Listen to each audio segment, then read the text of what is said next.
C'est important d'avoir nos prestataires sur la commune tous les jours donc pour ramasser tous les dépôts sauvages qui sont sur les différents quartiers.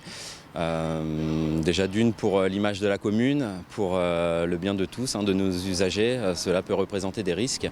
Donc il est préférable de pouvoir ramasser au plus vite et d'avoir la meilleure réactivité possible chaque jour. Nos équipes sont présentes sur la commune du lundi au samedi, en matinée principalement de 7h à 13h. Il n'y a pas de quartier favorisé ou défavorisé. On intervient sur l'ensemble des quartiers avec des rotations qui sont prévues, des tournées prévisionnelles. Et on adapte nos tournées chaque jour en cas de besoin pour des priorités de dépôt qui peuvent être très volumineux ou représenter des risques sur les espaces publics. Le Grand Paris Sud propose des ramassages d'encombrants 2 dates par mois. Donc la ville est découpée en 2 secteurs, que ce soit déposé sur l'espace public ou dans les locaux de précollecte. Mais malgré ça, une tournée par mois ne suffit pas et donc du coup on s'en aperçoit très vite. Quelques jours après le passage de Grand Paris Sud ou même quelques heures derrière, on a déjà les dépôts qui reviennent. Donc du coup, la ville a mis en place et a décidé de mettre en place un ramassage de dépôts sauvages pour gagner en réactivité et calmer le jeu. Nous avons détecté 60 points noirs sur le territoire d'Evry uniquement, où il se peut qu'on puisse faire des ramassages 1 à 2, voire 3 fois maximum par jour en cas de nécessité. Voilà. Parce que nous, il faut qu'on aille vite, parce que les gens, eux, ils n'arrêtent jamais.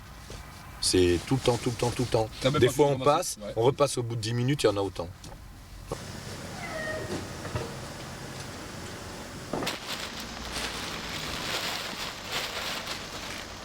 Les canapés, ce qu'on vient de faire là, on fait à peu près ça 30 fois par jour.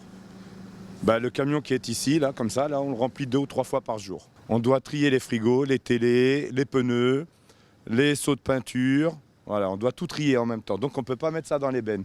Une fois qu'on remplit le camion, on part à la déchetterie qui se trouve à Bondoufle et on vide là-bas. Donc sur le territoire d'Evry, nous ramassons mensuellement environ 40 à 50 tonnes par mois de déchets, donc objets épars. Voilà. Et ce qui représente à la fin de l'année, nous pouvons monter, atteindre des scores entre 500 et 600 tonnes par an de déchets déposés comme ça sur les trottoirs. Alors par an, il y a environ 130 tonnes de dépôts sauvages sur la commune de Courcouronnes. Il y a un cahier des charges à respecter avec des zones rouges, des zones bleues, des zones vertes. Donc zone rouge, c'est 3 fois par semaine, zone bleue, c'est 2 fois par semaine, et zone verte, 1 fois par semaine, secteur du jour. On est une équipe de 7 personnes qui s'occupe du nettoiement de la ville, l'enlèvement des dépôts sauvages et les changements des corbeilles et des sanicanes. Nous, on commence à 8h et on a 2 balayeuses, 2 camions. Les dépôts sauvages, il n'y a qu'une seule personne qui tourne sur le secteur. Mis à part quand on a besoin de renfort et quand il y a trop de dépôts, on met 2 personnes et ils font tout à la main et on n'a pas de camion grue. On a environ 40 points noirs où la société Urbasfa collecte les dépôts sauvages, dont 20 récurrents où c'est retiré quotidiennement. Alors, au sein de la ville, donc, plusieurs mesures sont prises. Dans un premier temps, donc, on a un réseau très étendu de caméras de vidéosurveillance, donc environ une centaine de caméras, donc avec des opérateurs qui sont présents 24 heures sur 24. Donc, ils leur seront communiqués les lieux qui sont clairement identifiés comme dépôts sauvages. Donc, ils y sont très attentifs. En plus de ces dispositifs, donc, on a des caméras dites mobiles qui sont positionnées sur des lieux identifiés comme dépôts sauvages. Donc vient s'ajouter à cela donc, 2 ASVP, donc qui sont agents de constatation de l'environnement, qui sont spécialement détachés pour ces missions et qui vont à des heures aléatoires aller sur les différents points pour pouvoir constater et prendre en flagrant délit les personnes qui vont venir faire des dépôts sauvages.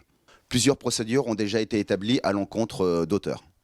Alors les peines encourues lors d'un dépôt sauvage donc, sont les suivantes. Donc si c'est une personne seule, donc elle risque une amende de 68 €.